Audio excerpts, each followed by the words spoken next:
Hello everyone, सभी मित्रों को मेरा नमस्ते और जय श्री राम। मित्रों, आज के इस वीडियो में भूगोल विषय की पाठ योजना के बारे में अध्ययन करेंगे। तो चलिए शुरू करते हैं आज के इस वीडियो को।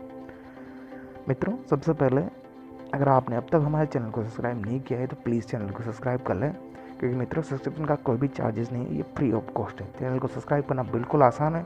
आपको जो रेड बटन दिख रहा है उस पर आप क्लिक कर लीजिए और जो थंब वाला आइकन है उसकी भी क्लिक कर लीजिए और जो घंटे वाला आइकन है उसको ऑन कर लीजिए। मित्रों, आपका जिस विद्यालय में बीएड एप्रिसिएशन का प्रोग्राम चल रहा है उस विद्यालय का आपको नाम लिख देना है। जिस कक्षा की आप पाठ्यक्रम तैयार कर रहे हैं तो उस कक्षा आ जाएगी आपकी। तो देखिए, कक्षा 6 की आज अपन पाठ्यक्रम तैयार करेंगे। विषय हो जाएगा आपका भूगोल विषय, और जिस कालांश में आप तैयार करें वो कालांश लगा दिए और जिस दिनांक को आप तैयार करें वो दिनांक आ जाएगी। यहाँ पे समय अवधि जाएगी आपकी 30 मिनट। और आज का जो अपना प्रकरण है वो है परिवहन एवं संचार। इस प्रकरण के ऊपर आज अपन पाठ योजना तैयार करेंगे। मित्रों, अगर आप फेसबुक पर देख रहे हैं तो प्लीज़ हमें फॉलो जरूर करें और वीडियो को लाइक जरूर करें। फॉलो करना बिल्कुल आसान है, आपको फॉलो दिखेगा वहाँ पर आप दबा दीजिए, हमें आपका फॉलो चैनल हमारा फॉलो हो जाएगा।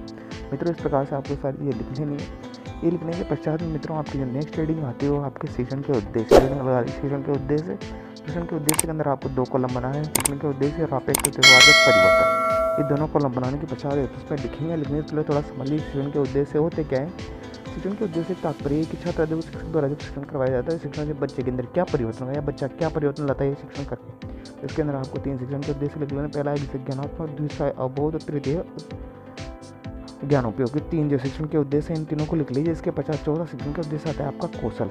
तो इसके बाद 5 आता है अभिवृत्ति। इस प्रकार जो 5 चीज एक मैंने लिखा है अभिवृत्ति, तो आप 6 जो शिक्षण के उद्देश्य, इन 6 के शिक्षण के उद्देश्य को आप लिख लीजिए।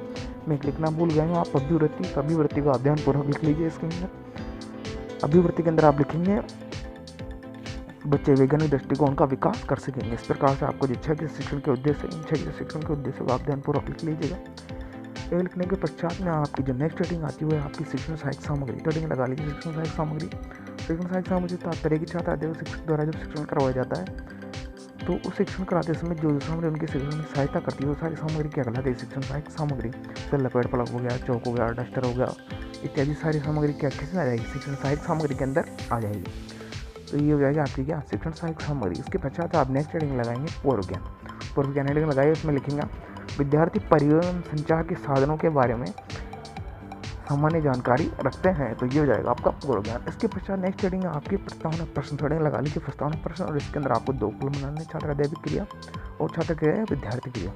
तो इसके अंदर जो प्रस्तावना प्रश्न होता है उसके बारे में थोड़ी सामान्य जानकारी मैं आपको दे देता हूँ। जो प्रस्तावना प्रश्न होता है इसके अंदर छात्र अध्यापक या अध्यापक द्वारा बच्चों से प्रश्न किए जाते हैं, बच्चों द्वारा इसके उत्तर दे दिए जाते हैं। और इसके अंदर जो प्रश्नों की संख्या होती है कम से कम आपको 4 प्रश्न बच्चों से पूछ रहे हैं, या अधिक से अधिकतम 4 प्रश्न, या अधिक से अधिकतम कम से कम आपको 4 प्रश्न और अधिक से अधिकतम 6 या 7 प्रश्न आप बच्चों से इसमें पूछ सकते हैं। तो इस प्रकार से आपके हो जाएंगे प्रस्तावना प्रश्न। और जो प्रस्तावना प्रश्न होता है आपका सबसे महत्वपूर्ण भाग होता है। कहने का मतलब अगर आपकी पाठ्य योजना आपको अच्छी बनानी है तो आपको सबसे ध्यान देने की योग्य जो चीज़ है वो है आपके प्रस्तावना प्रश्न। क्योंकि प्रस्तावना प्रश्न आप जितने प्रभावपूर्ण बनाएंगे आपके पाठ्य योजना उतनी प्रभावपूर्ण या सुंदर बन के आएगी। इस प्रकार से पहला प्रश्न छात्र अध्यापक ने पूछा धागा किससे बनता है? तो बच्चे उत्तर दें कपास से। कपास कौन सी कृषि प्रशाल है? तो बच्चे करते हैं वाणिज्य कृषि प्रशाल है। वाणिज्य कृषि प्रशाल कृषि किसके लिए करता है? तो बच्चे उद्योग धंधों के लिए। उद्योग धंधों से प्राप्त सामग्रियों का आयात निर्यात किसके माध्यम से था? बच्चे कहते परिवहन के माध्यम से। परिवहन संचार के बारे में आप क्या जानते हैं? बच्चे इस प्रश्न का उत्तर नहीं दे पाएंगे तो एक प्रकार की समस्या बन जाए। तो इस समस्या का समाधान अब छात्र अध्यापक के द्वारा किया जाएगा।